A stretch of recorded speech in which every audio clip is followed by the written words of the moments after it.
Fala galera, só lembrando que esse vídeo é patrocinado pela 1xBet, maior site de apostas do mundo e que é parceira antiga já aqui do canal do Garone. E a promoção continua. Se você fizer o seu registro no link que está aqui na descrição desse vídeo e utilizar o cupom GARONE, quando você fizer o seu primeiro depósito, você recebe o valor em dobro. Ou seja, botou R$50, recebe 100, botou 100, recebe 200 para apostar. Então não fica fora dessa não. Aproveita o link aqui na descrição e utiliza o cupom GARONE no seu primeiro depósito para aproveitar essa promoção da 1xBet. Bom, falando em apostas, eu acho que tem um nome exatamente que não é tão aposta assim, e o Matheus cita ele aqui no comentário dele. Garone, o domingo já deu uma melhorada com essa notícia, falei, né? Muita gente falando sobre isso. Você já tem algum palpite de um bom nome disponível no mercado? Guto Ferreira, por exemplo, o que você acha? Cara, então, para mim, o Guto Ferreira é o melhor nome no mercado. Para mim, mais uma vez, assim, talvez o Odair Helma é um bom nome também, mas acho um nome fora do alcance do Vasco. O Odair Helma estava sendo especulado até outro dia no Atlético Mineiro, né? Um time que está na Série A, Libertadores, enfim, time que está disputando vários títulos na temporada, tem ambições muito grandes financeiramente, apesar dos problemas que a gente sabe que vive todo o clube brasileiro, mas tem mais bala, né, para investir, independente, aí não vai nem entrar no mérito de 777, até porque são momentos diferentes. Investimento de Série A é uma coisa, investimento de Série B é outra. Então, para mim, o Guto Ferreira é o melhor nome. E aí entram várias coisas. Falei aqui, né, da característica da Série B, de algumas coisas que são específicas da Série B. E uma delas, eu falei aqui algumas coisas, né? E o Guto tem isso. O Guto tem isso. O Guto subiu em 2014 com a Ponte Preta, na frente do Vasco, inclusive. Subiu em 2016 com o Bahia. Subiu em 2017, vou usar minha colinha aqui. Em 2017, com o Internacional, ele foi mandado embora na 35ª rodada, mas o time era o segundo colocado, só tinha tudo para subir ali. A campanha foi toda dele. Quem assumiu, inclusive, no lugar dele foi o Odair Helma. Só os últimos 3 jogos ali, mas a chance do Inter não subir ali era praticamente zero. Então o Guto subiu com a Ponte em 2014, com o Bahia em 2016, com o Inter em 2017. Em 2019, subiu com o Sport e ele caiu esse ano do Bahia com o Bahia em terceiro. Estava no G4. Né? Podia não ser a grande campanha do Bahia, inclusive era um time que vinha bem, começou muito bem o campeonato, depois que perdeu para o Vasco, inclusive, começou a ter uma queda. Mas o Guto deixou o Bahia dentro do G4, vale lembrar isso. E esses foram todos os trabalhos do Guto Ferreira na Série B. Ou seja, toda vez que o Guto Ferreira pegou para dirigir um time na Série B, ele subiu. A exceção é o Bahia, até então, porque ele saiu antes. Mas pode ser o Vasco, o campeonato não terminou ainda. Mas ele deixou no G4. Ele deixou o Inter no G4, ele botou o Sport no G4, a Ponte no G4, Bahia no G4, os 2 trabalhos dele. Então, é um treinador que conhece a competição, que é vitorioso dentro da competição, independente de ser campeão ou não. Ele entregou o que se precisava, o acesso. E com equipes limitadas. Com exceção do Internacional em 2017, todos esses times são times que sobem, não sobem, ficam nessa, às vezes nunca sobem, às vezes ficam mó tempão lá embaixo. E ele conseguiu. A Ponte, por exemplo, é um time que muitas vezes fica na Série B há alguns anos. Então, é um treinador experiente, conhece a competição, tem como característica exatamente um time equilibrado defensivamente.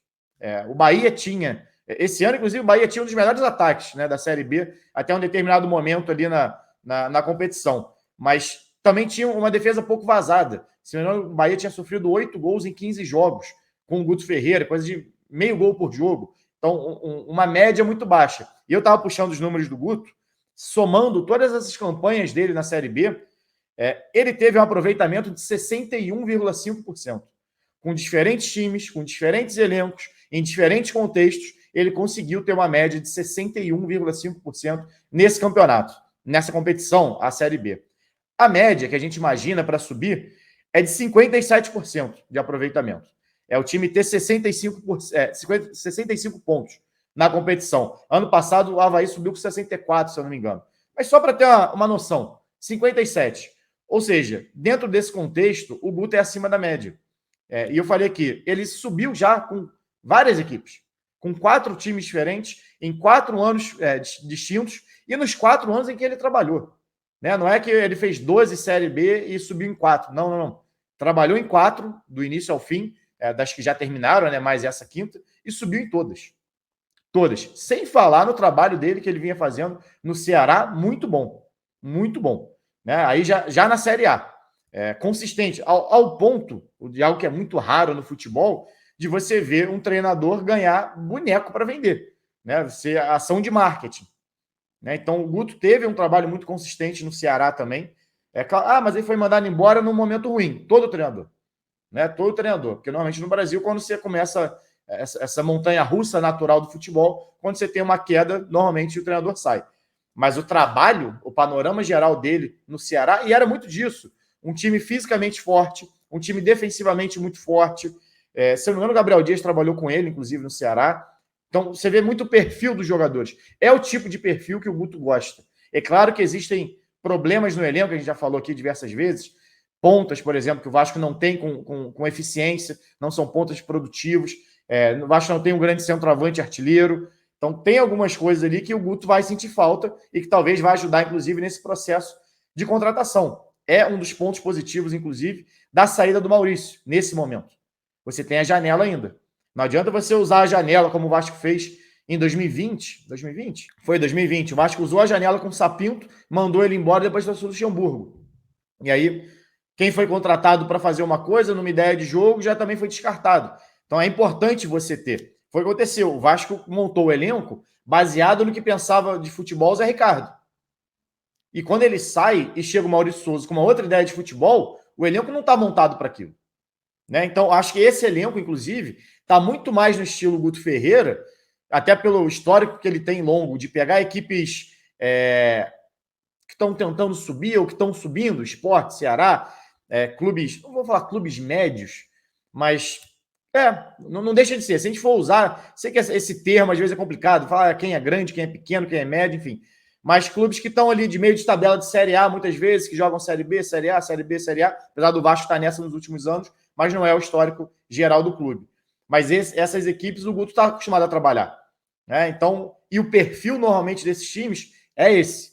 É o famoso time de operários, né, que a gente já falou tanto aqui, o pessoal usa muito esse termo para o elenco do Vasco. E aí, quando você passa a esperar algo diferente desses jogadores, é claro que eu acho que o Vasco ainda tem que ter alguns pontos de equilíbrio, não só pontas de equilíbrio, mas pontos de equilíbrio, ou, na verdade, de desequilíbrio, para ser acima da Série B. Né? Porque não adianta você montar um elenco de Série B e você não ficar igual todo mundo. Né? Você precisa de algumas coisas, principalmente ofensivamente. Isso falta no Vasco, tanto que a gente falou aqui.